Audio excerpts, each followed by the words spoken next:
And I welcome you back to the Dobrinic channel, and I hope everybody is having a fantastic Monday as we are talking about the California coast is getting ready to get slammed with lots and lots of precipitation. We're going to jump right into it here as we roll out to windy.com like we always do. And you can see that the Northwest Pacific here is going to get quite a bit of precipitation over the course of the next 10 days. And it's already starting in the next 3. I've been holding off on this information because A, I've been busy, and B, I never throw a lot of trust into the long range. So the next 3 days, Mount Shasta is actually going to receive quite a bit of precipitation on 1.56 inches, and even Lake Oroville is going to get in on the action, 0.6 inches in the next 3 days. So that's a good indicator. We go to the GFS, and they're calling for a lot more precipitation in the next 3 days. They're actually calling for 1.69, and then over here at Lake Shasta, 1.6 inches of precipitation, and Trinity over here is going to get a nice little dose of precipitation as well, 1.5 inches of precipitation. So this is much needed precipitation. Now that you know they're in a huge drought, so this will be a great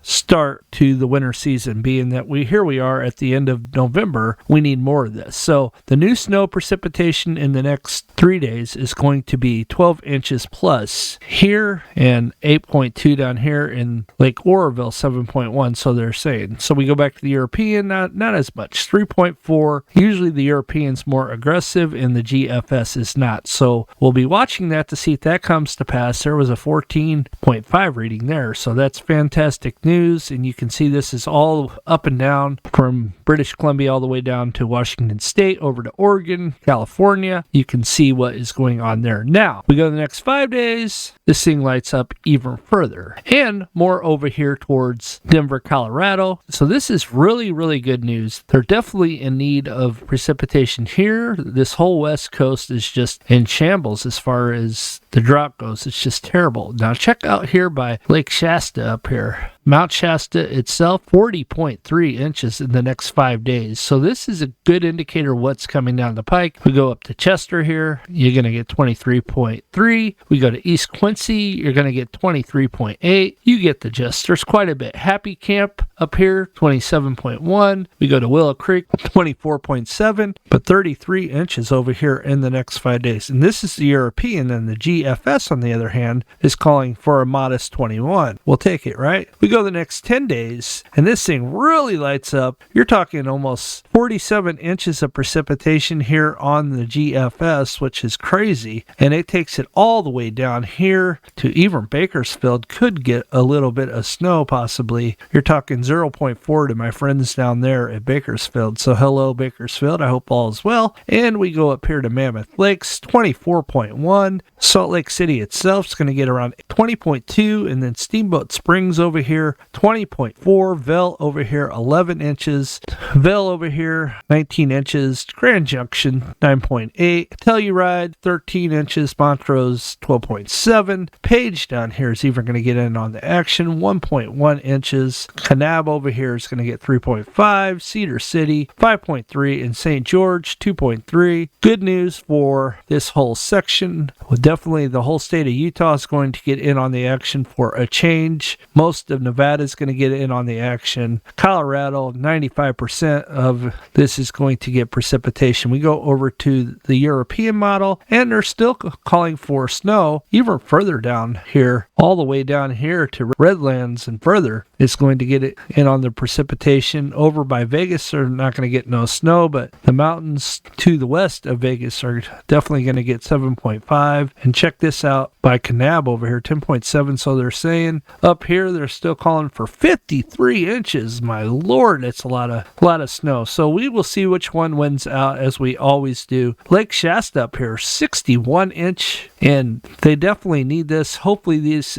pattern continues. Hopefully this is a sign of things to come. We come back over here to Telluride, and you can see Telluride 23.3. So this is good news as well. Let's go to the snow depth currently, and you can see that Telluride over here has 14.4. Aspen has 13.5. Bentonville has 18.9. Steamboat Springs 16.7. We go down over here to California. We're going to start out at Mammoth Lakes. 22.3 is your snowpack currently. We come over here to Big Pine, 2.7. Bishop, 3.7. Yosemite Valley, we got 15.1. We come up here to Bridgeport and you have 11.7. We come over here to Bear Lake and you have 11.4. So all you riders out there that are riding, especially over by Lake Tahoe, South Lake Tahoe's 12.2. Truckee up here 7.7. You got a decent snowpack over here in the Sierra Mountain Range. We come up over here by Lake Oroville and you got 13.6. So this is good news. We're getting a lot of precipitation. We're getting a decent amount to start off. It's not as good as last year as far as that goes. We come over here to East Quincy, scoot in a little bit, 7.2, and there you have it. Lake Oroville doesn't have any precipitation yet as far as that goes. It doesn't go too far south. Still warm over here in Phoenix, cooler in Vegas, cooler in Lake Havasu City, and that is what is going on, ladies and gentlemen. Let's see what the long range map is calling for over the next month. We are here at the Department of Commerce, United States of America. You can see that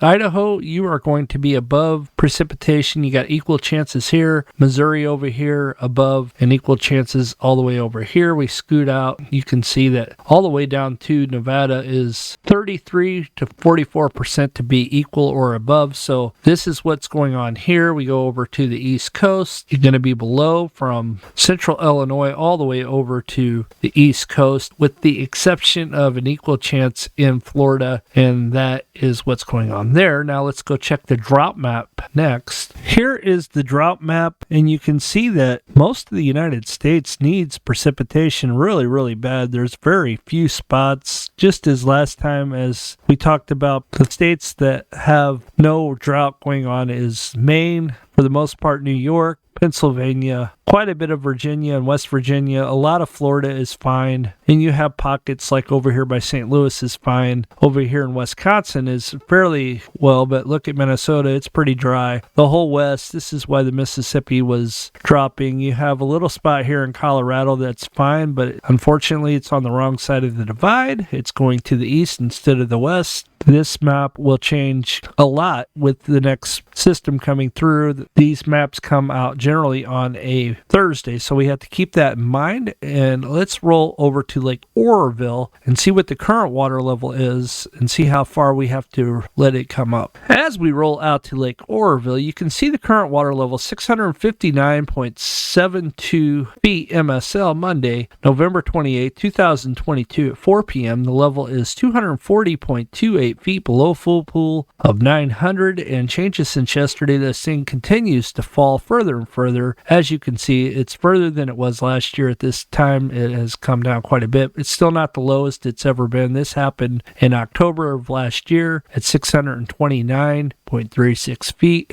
It happened last October, the middle of October. 629.22 feet is the lowest record ever recorded at Lake Oroville. Now, we are a long way from that 629 mark. We are 30 foot taller. So good news is a lot of precipitation is coming. Bad news is it's coming in the form of snow instead of rain. So the level has come down 0.28 in the last 24 hours. Continue let this thing roll. 640 foot is the level we need to drop to, so we are 19.72 feet away from that. I don't know if they're going to continue to let water out. As I showed you, they were at 629. I think it's foolish to get to 640, but hey, that's just my opinion, so you guys take it for what it's worth. I think they should make that like 750 would be a good level for it to stay at, but you know, the almighty dollar wins again, and they continue to allow water downstream for not only the smelt but for their pockets, because they got to repay those repairs one way or another, whether it be through power cells or whatever they got to do. But we're going to go up to Lake Shasta next. We are currently at Lake Shasta. The water level is 918.56 feet MSL Monday, November 28, 2022 at 4 p.m. The level is 148.44 feet below full pool of 1,067. Changes since yesterday. This thing is actually increasing 0.7. It's good news. We're going to go over to Trinity next and see what's going on there. As we roll over to Lake Trinity, you can see that there was 0 changes yesterday, and this level is currently 2,108 89.85 feet, and that was Monday, November 28th, 2022 at 4 p.m. The level is staying steady, and they say that the level is 0 feet above full pool, and that's just not true. The level is 180.55 feet below full pool of 2,370, and that's the top of the spillway. The graph that I use here is not correct at all, so they say that the level is this current level, and that's just not the case. The top of the spillway is 2,370 feet. That's the top of the glory hole. The level is way down where it should be, so we'll continue to watch that. Let's go down to Lake Folsom next, see what's going on down there. Lake Folsom's water level is currently 377.73 feet. You can see this is a much smaller lake. The level has slowed down as far as decreases compared to what it has in the past. Monday, November 28, 2022, 4 p.m., the level is 88.27 feet below full pool of 466. Changes since yesterday, 0.3. Thank you guys for stopping by. Hope you guys are having a fantastic day, and we will see you on the next one. God bless.